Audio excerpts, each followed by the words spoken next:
నమస్తే, welcome to మన Telugu TV special focus. అనుకున్నదొక్కటి అయినదొక్కటి, బోల్తా కొట్టిందిలే బుల్బుల్ పిట్ట పాట గుర్తుందా? ఇప్పుడు ఈ పాట వరంగల్ బీఆర్ఎస్ నేతల నోళ్లలో నానుతోందట. రజతోత్సవ సభ తర్వాత పార్టీలో కొత్త ఊపు వస్తుందని భావిస్తే అసలు పార్టీ భవితం ఏంటో తెలియక శ్రేణులు నారాజులో ఉన్నారట. నాయకుల మధ్య ఉన్న విభేదాలు బయటపడడంతో తాము ఎప్పుడు బయటకు వెళ్తామా అనే ఆలోచనలో పడ్డారట ద్వితీయ శ్రేణి నేతలు. ఇంతకీ ఓరుగల్లు గులాబీ పార్టీలో ఏం జరుగుతోంది? ఓరుగల్లు వేదికగా బీఆర్ఎస్ పార్టీ నిర్వహించిన రజతోత్సవ సభ అనుకున్నట్లుగా విజయవంతం కాలేదని బీఆర్ఎస్ శ్రేణులు భావిస్తూ డీలా పడిపోతున్నాయి. ఉమ్మడి వరంగల్ నుండి 3 లక్షల మంది శ్రేణులను సభకు తరలిస్తామని చెప్పిన ఓరుగల్లు గులాబీ నేతలు 60,000 మందిని తరలించడం కనా కష్టమైందట. దీంతో ఓరుగల్లు గులాబీ నేతలపై కేసీఆర్ గుస్సా అయ్యారట.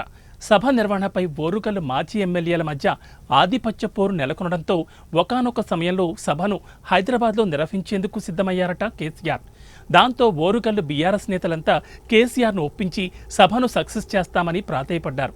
చివరికి కేసీఆర్ ఒప్పుకోవడంతో సభ సాక్షిగా తమ సత్తా చాటుకోవాలని భావించారు. సభా నిర్వహణ బాధ్యతల కోసం ఉద్యమ నేతలు, వలస నేతల మధ్య ఆధిపత్య పోరు కొనసాగింది. చివరికి ఉద్యమ నేతలకే సభ నిర్వహణ బాధ్యతలు దక్కాయి.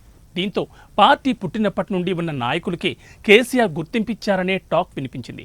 దీంతో వలస నాయకులు, వారి శ్రేణులు అసహనానికి గురయ్యారు. తమ నేతలకు ప్రాధాన్యత లేనప్పుడు పార్టీ కోసం ఎందుకు కష్టపడాలనే ఆలోచనకొచ్చారట.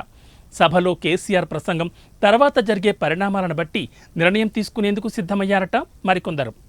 రజతోత్సవ సభ తర్వాత పార్టీ నిర్మాణం, సభ్యత్వాల నమోదుపై దృష్టి పెట్టాలని అధిష్టానం ఆదేశాలు జారీ చేసిందట. సభ్యత్వ నమోదుపై మాజీ ప్రజాప్రతినిధులు, సీనియర్ నేతలు వ్యతిరేకత వ్యక్తం చేస్తున్నారట.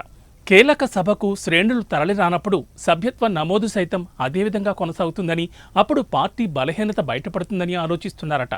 కేసీఆర్ సభతో పార్టీ శ్రేణుల్లో జోష్ వచ్చి స్థానిక సంస్థల ఎన్నికల్లో కలిసి వస్తుందని భావించిన ద్వితీయ శ్రేణి నాయకులు తమ పార్టీ ఎంత బలహీనంగా ఉందో తెలిసిపోయిందని భావిస్తున్నారట.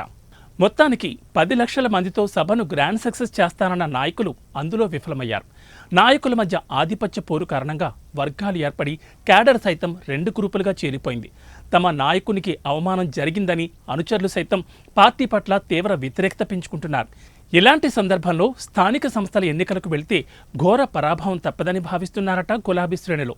రజతోత్సవ సభ తర్వాత పార్టీ గాడిన పడుతుందని భావిస్తే ఉన్న పరువు పోయి కొత్త వర్గాలు ఏర్పడి పార్టీ గ్రాఫ్ పూర్తిగా పడిపోయే దశకు చేరుకుందని ఆవేదన వ్యక్తం చేస్తున్నారట సీనియర్ నేతలు. మొత్తానికి ఏదో తలిస్తే ఇంకేదో అయిందన్న అంతర్మథనం ఓరుగల్లు గులాబీ నేతల్లో కనిపిస్తోంది. ఇది ఇవాల్టి స్పెషల్ ఫోకస్. మరో ఇంట్రెస్టింగ్ టాపిక్తో మళ్ళీ కలుద్దాం. నమస్తే.